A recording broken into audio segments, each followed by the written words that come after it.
Hi guys, welcome back to the Bluestone Villa. My name's Louisa and today I'm going to be taking you on a bedroom transformation tour. We have been working on our Victorian house since March 2019 and last year in 2020 we worked on our master bedroom as one of our projects. We wrapped that up just before Christmas and before we start putting in kind of loads of furniture over the next few months, I wanted to take this opportunity to show you around, show you exactly what we did, where we got the things to do those things and how much we approximately spent on those items. The change in here is really quite dramatic. It's a much more elegant, high-end, luxurious, kind of sophisticated bedroom, but it did not start that way. And we did most of the work ourselves, so this is the DIY master bedroom makeover as well. We had a few trades in across the time, but for very specific reasons, which I'll share as well. But ultimately, when you break down what we did in here, the changes we made are actually relatively small and quite simple changes that really anybody can do. But as I said, the difference in here is so significant. So I thought it would be lovely to share that with you, and perhaps to provide some inspo, or kind of if you are thinking about doing something, to show that really anybody can do as we've done in here. Before we get going, let's take a walk down memory lane and remind you what it looked like before. Right, so we'll kick off with a picture from the estate agents of what our bedroom looked like. As you can see, it's not the worst fixer-upper on the internet, which is something I say quite a lot, but it's not particularly appealing. It's pretty bleak looking. All of the walls were magnolia because the house was rented out for the last 8 years that the previous owners owned it for. So it was all magnolia. It was pretty dirty, scuffed a lot, lots of kind of filled holes, but also lots of other kind of cracks that have probably appeared over time. Paint was flaking off in certain sections. The skirting board was mismatched in certain places. The picture rail also was mismatched in certain places. There was brown carpet throughout, which was grim in itself, but also particularly dirty.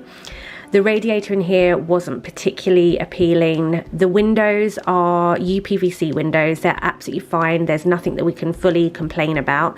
They're not as we would choose, but not really an expense that we can afford to change currently. And kind of the biggest oddity in this room, which you probably will have seen already on the screen here, is that there was a electric shower in the corner of the room. So if you've been following our journey for a while, you will have seen our bathroom. It's a really odd shape. It doesn't have a normal kind of stand-up shower in there either. So this shower was put in 2010 and we think was probably put in to make the house more rentable. Right, so now is the moment of truth, the big reveal, so you can see exactly what the bedroom looks like now. If you love content like this, if you're really into renovations, interiors and home content in general, then please do hit the subscribe button below. I'd love to have you stick around and join us at the Bluestone Villa more often, but let's take a look inside. So let's get going first of all by obviously just giving you a bit of a kind of twirl around the room so you can see how it's changed from when we first purchased the home. It looks pretty different, as I said, very elegant and sophisticated. Probably definitely the smartest this room may have looked across its history. It's based on a lot of the house research I've done of this home. We'll start by talking through obviously what the room has and what our overall vibe was going to be for this. So we are very lucky to have this huge, big, wonderful bay window that lets in so much light, but also a second sash window to the side of the property. I really love the light in this room, so I am really grateful for both of these windows. I think the only thing that's a little bit disappointing is there obviously would have been a fireplace in this room and I would have absolutely loved to have opened it up, but we weren't really keen on putting a bed up against a window, and the other wall with the door on just doesn't give us enough room to put a double bed or a king bed there either. So unfortunately it meant that we weren't able to open up the fireplace. Bit of a bone of contention between James and I when we first moved in, but I'm kind of over it now and know that perhaps when we make further changes, kind of bigger building changes down the line, it might be something we might be able to do one day. But ultimately, I love this bedroom as it is now, so it's really not the end of the world. As I said, we had an electric shower in this room, and that was the first thing to come out in 2019. James pulled that shower out himself, and then we paid both a plasterer and an electrician to come in and do some finishing touches to that. Obviously those are two really specialist trades, so that was the reason for wanting to have them. The plasterer obviously patched up all the work once the electrician had been round, just to kind of tie up any loose ends and just sort out any kind of electrics, make sure everything was kind of tied up as it should be. The door in this room is the original Victorian door that we have kept in place, but we still need to change the handle. We want to add kind of Victorian rim lock handles to all of our doors in our house. You'll be able to see as we go around the room as well where the fireplace would have been, but I still think it looks really brilliant with the paneling and everything in here. In terms of what we wanted to do in the room, we wanted to make it a really tranquil, peaceful room, a place that we could really relax when we come to bed, something that felt really sophisticated and high-end and luxurious. I would say like a hotel bedroom, but so many hotel bedrooms aren't actually, I think, that appealing, but I suppose there are some that are absolutely fantastic, and I think that's kind of the feeling that we wanted to emulate in this room. We wanted it to be somewhere that we were really proud to come back to, that we really felt that we were being transported every time we would come to bed of an evening. Some of the things that are really easy to chat through, first of all, is the paint colour that we opted for this room. So we always knew that we wanted to use quite a light colour for this room. It really lends itself to being quite light and bright, this way the sun catches the room in here. We did try a dark colour at one point in case we were looking to do perhaps a feature wall or something to that effect, but it just didn't look right at all. So we opted to keep it pretty simple. We've actually kept it just a white. We've used Brilliant White by Dulux. We always use the Dulux trade paint, both for the emulsion and the eggshell. We just find that it gives way better coverage. The trade paint is slightly more expensive, but we think worth it in the long run because it tends to mean that we don't have to use as many coats, so it cuts down on time of painting. So yeah, both the woodwork in this room and the walls are all done in Brilliant White by Dulux. So not a particularly expensive paint. We have used more expensive paint like Fur and Ball throughout other rooms in the house, but we just felt that we just wanted this a white, and using something like the Dulux, which we've used in other places like all of our ceilings and also our hallway downstairs, that this would be perfectly fine and probably one of the better ones to use for this room. It doesn't look too cold because it is a south facing room, so it gets lots of sunlight and it really warms up the room. So we had a radiator underneath this sash window, so we kept the radiator placed there, but we've obviously switched that out and I'll go into more detail on that shortly. And we also panelled the whole room to really create that kind of more high-end period feature. So this was something we've done all the way around this room, but you will have seen just a second ago that there is that one section to the left of the camera that isn't panelled, and that's for a very specific reason that we haven't done that. Essentially, we plan to put in some wardrobes in that space. We're planning to hopefully do the kind of IKEA PAX wardrobes and make them look a lot more kind of bespoke and fitted, and it just didn't make sense therefore to kind of waste our time and energy putting in panelling in that corner of the room when we weren't intending for anybody to see it anyway. So one of the things that we worked on in this room was the picture rail. So we're really lucky to have some original period features, and I want to retain and restore as many of these as possible. Unfortunately, there were two sections in this room that the picture rail was incorrect. So some of the section was the same profile but a slightly different size, and another section was just a completely different design altogether. We actually ended up getting the picture rail from, I think it was B&Q, very inexpensive. It was kind of similar to one of the sections that was incorrect in the first place, in the respects that it was the same profile but a slightly different size. But James has become pretty astute at being able to kind of fix things and mold things in certain ways with filler or cork. Another section that was incorrect in several places in the room was our skirting boards. It was really obvious in this case. It wasn't something that we kind of tweak or fix. We kind of laugh at this now because we have done this really properly, and we've done it in places where basically nobody's ever going to see it, but we'll know it's there, guys. So we took a section of the original skirting board that was maybe a little bit busted, and we took that to a local local joiners to us called Mount Zion Joiners in Tunbridge Wells, and we had that recreated so that we could put it into the room.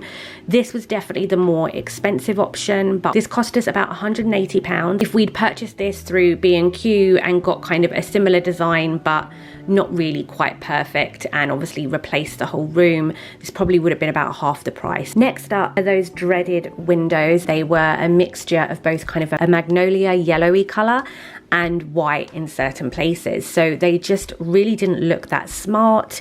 And once we'd painted the whole room in brilliant white, I just felt that they stood out even more. This is a bugbear with us kind of across our house, and this is the first room that we've tried this tactic, but we actually painted these windows. I was a little bit skeptical as to whether this was going to work. In all honesty, it's not perfect. There is overspray, there are certain sections that we couldn't quite do properly, or perhaps haven't come out with the best finish.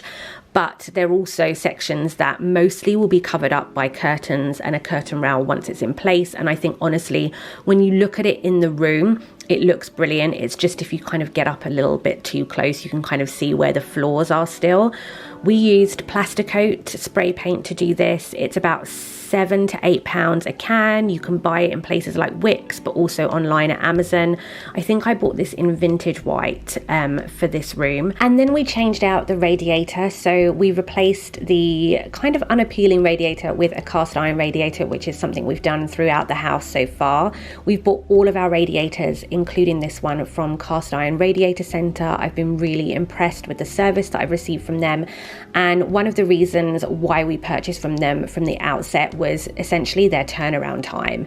They tend to ship things out within kind of 5 to 7 days to you, which is so impressive when a lot of other places that I was looking at are saying kind of 4 to 6 weeks. We got our radiator in a matte black, and you basically choose how many columns you want based on the size of space that you're trying to put it in.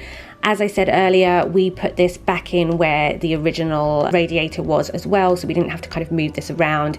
And James has actually plumbed in a number of these himself now, so he did this himself, which definitely saves on plumbing costs.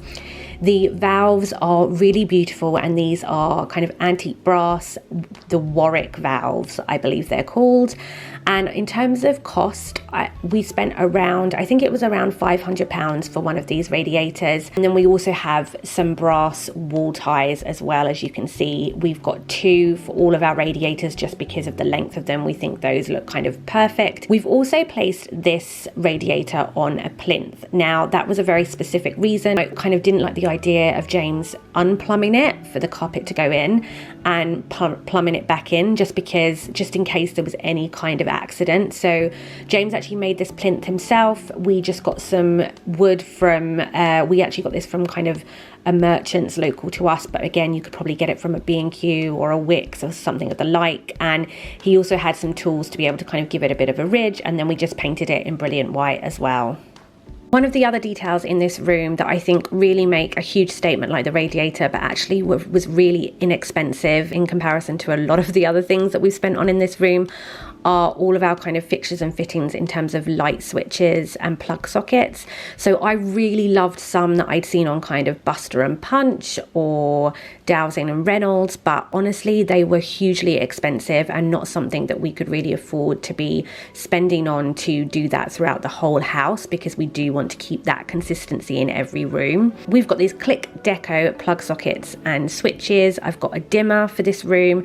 Some other rooms in the house we've got light switches, but for certain rooms like bedroom and living room, I really like the idea of being able to create a bit more of a cozy atmosphere. So I've got a dimmer for in here. We've also got some plug sockets by our bed that also has the HDMI cable socket, so you can kind of plug in your phone directly without having to use some of the plugs. And yeah, they're really affordable. We bought ours from Click for Electrics. Again, couldn't rave enough. They're really quick and simple, and customer service is great in getting them out to you. And each of these kind of different plug sockets, etc., I think range around like the £5 mark, whereas some of the ones I was looking at on Buster and Punch and other places were ranging from kind of like 40 to 75 pounds per switch or socket, and as I said, that's just not something we're able to do throughout the whole house. The paneling in this room we did completely ourselves. We bought all of our moldings from Wix. That just turned out to be the cheaper one in comparison. We'd originally picked out some from B&Q, but kind of when we were doing price matches, it just worked out that Wix was cheaper. We used Wix fast drying glue as well. That is totally not the name for it, but I can't think what it's called right now. And we also used their caulk, so literally each of those things were about £1 each, so very inexpensive. And I think we spent about £120 on the moldings themselves. There is a renovation diary that covers off kind of you watching it kind of unfold across a weekend, so I'll link that here as well in case you're interested in seeing what we did.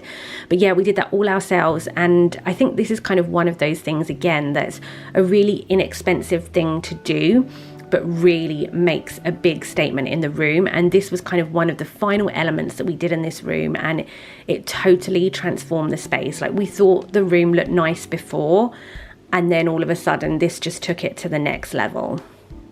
So as you can see, this isn't obviously a completely unfurnished room. We do have some bedside tables in this room. These arrived just before Christmas, and I've had my eye on these basically for the whole of 2020. We bought these from a local supplier near us in Tunbridge Wells called Mrs. GD Interiors. You can find her on Instagram. She stocks the most beautiful furniture, and then she hand paints them, so you can choose the color that you want. She has all different types of furniture, and these types of bedside tables are ones that she gets in quite frequently, and I've always wanted to get my hands on them, but they go so quickly. I've had these painted in Railings by Farrow & Ball. All of her furniture is painted in Farrow & Ball paint, so as I said, you can kind of pick what paint you like. There is some stuff that she pre-paints that you can purchase as well, and then these have got the marble tops. Now this was a more expensive item that we purchased, so for the pair this was about £395, so definitely not, you know, really cheap bedside tables, but they were an investment that we were willing to make in order to create the effect that we wanted to in this room. The piece of material placed on the top here, I've left that here so that you can see the color and type of material that we'll be having on our bed. The color's not quite right on this footage. It's more kind of a greeny blue, but it's coming out of a bit of a bluey grey here. But we are planning to purchase our bed from Love Your Home, and they can send you out samples. It will be kind of velvet bed head with kind of a darker feet to it, and yeah, I can't wait to get this ordered and have this nestled between these two bedside tables. Now I've made a bit of a faux pas here, guys, because I seem to have mislaid the details about our carpet. This carpet was definitely probably one of the most expensive fixtures that we've put into this room. We don't have carpet in any other area in the house, and we're not planning to, so again, it was kind of an investment that we were willing to make. It's a carpet that replicates silk carpets, so yeah, it's kind of a much more kind of high-end carpet. We thought this color worked perfectly in this room. This was, as I said, definitely the more expensive carpet. I think it was about £87 or £89 per, is it square meter that they do it in? You'll know what I mean. So yeah, I think probably a lot of carpets otherwise that you could look at, you could probably spend about half that price. So we fitted a ceiling rose in this room here. We purchased this from Stevenson's of Norwich, and it was £50. We actually had this fitted by a specialist. It's not something you have to do. You could fit this yourself completely, but our mouldings guy that was local to us was providing some ceiling roses for us as well. He just didn't do this particular design in this size, which is why we bought this elsewhere. But also he was fixing some cornice down in our living room, which is a specialist job and not something that James and I were able to do. And because it was such a small section of the room and it would require really not that much of his time, we wanted to kind of utilize him in the best way. So we paid to have him for the whole day, and he fitted all of our ceiling roses throughout the house that we were putting in. As I said, this one from Stevenson's of Norwich was £50. Most of the ones that we were looking at through our guy and also on websites did range from about £30 to £50. So really pretty inexpensive in terms of inputting a really beautiful feature into a room. But if you can, try and buy these local so that you can have them delivered locally or you can pick them up locally, just because delivery, obviously, because it's such a heavy piece and needs to be delivered so securely in kind of a big wooden box, was just as much as the ceiling rose. So while this ceiling rose here only cost £50, we actually paid £100 for it to include delivery. So there we have it, guys. That's our master bedroom makeover tour. I hope you enjoyed it and enjoyed seeing the transformation. We're really, really pleased with it. It's exactly what we anticipated. In fact, I think it's actually better than what I had anticipated for this space, and we're really excited to kind of start adding more furniture in over the next few months. I will do kind of an updated tour once that's completely finished. We've got one more kind of small DIY project to do in here, which we want to build some wardrobes to the left of me, which I think we're going to get kind of IKEA PAX wardrobes and try and make them look a little bit more bespoke. Once everything's in, I will definitely do an updated tour and share also exactly where we got kind of all of our furniture from and the details that we really wanted to invest in. But thank you so much for joining me, for sticking around, and I hope to see you all again soon. If you're not following us already over on Instagram, we are the Bluestone Villa, and you can kind of get more regular daily updates on the work we're doing here at our house. See you next time, guys, and have a great week. Mwah.